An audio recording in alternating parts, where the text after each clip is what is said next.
Hello everyone, good morning. কেমন আছো তোমরা সকলে? আশা করি ভালো আছো। আজকে একটা নতুন ভিডিওতে তোমাদের সকলকেই স্বাগত। এখন বাজে বেলা 7টার মতো। আজকে ঘুমটা একটু লেট করেই ভেঙেছে, কারণ আমাদের এখানে পরশুদিন থেকে প্রচুর পরিমাণে বৃষ্টি হচ্ছে। আর বৃষ্টিতে সকালের দিকে বোঝাও যায় না যে কতটা বেলা হয়েছে।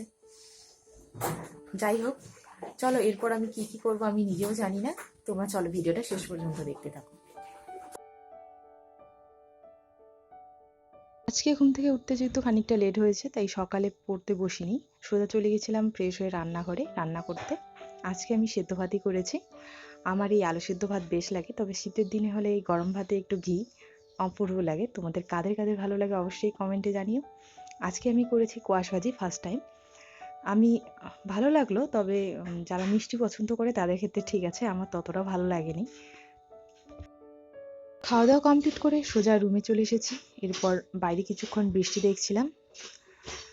বৃষ্টি দেখতে দেখতে ভাবলাম না, আজকে কোনো টু ডু লিস্ট বানাবো না, আজকে ম্যাথই প্র্যাকটিস করব। আমি আজকে করলাম অনুপাত সমানুপাত চ্যাপ্টার থেকে, এটাই প্র্যাকটিস করলাম। আমি এর আগে একবার করেছি, আবার করলাম, কারণ এই চ্যাপ্টার থেকে তোমরা যদি প্রিভিয়াস ইয়ারে কোশ্চেন দেখো তাহলে দেখবে ডাব্লিউপি এবং কেপিতে এই চ্যাপ্টার থেকে 2-3টা করে কোশ্চেন থাকেই। এছাড়া তোমরা যদি সামনে 2023-এর কেপির মেইনই কোশ্চেন দেখো তাহলে দেখবে যে এই চ্যাপ্টার থেকে 3টা কোশ্চেন হুবহু তুলে দিয়েছে।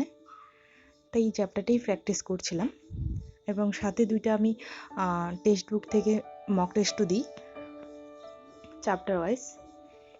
সেগুলো আমি স্ক্রিনে তোমাদের শেয়ার করছি। 2000 years later.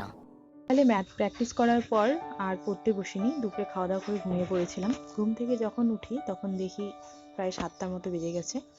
তো ফ্রেশ হয়ে এসে আমি পড়তে বসে যাই। জিকে আমি হিস্ট্রি পার্ট পড়ছিলাম আজকে। ওদের জন্য কয়েকটা স্ক্রিনে কোশ্চেন দিলাম, তোমরা অবশ্যই এর উত্তর আমাকে কমেন্টে জানিও। যাই হোক, এই ভিডিওটা আজকে এই পর্যন্তই থাকলো, দেখা হবে অন্য একটা ভিডিওতে। ততক্ষণে সবাই সুস্থ থেকো, ভালো থেকো, টাটা।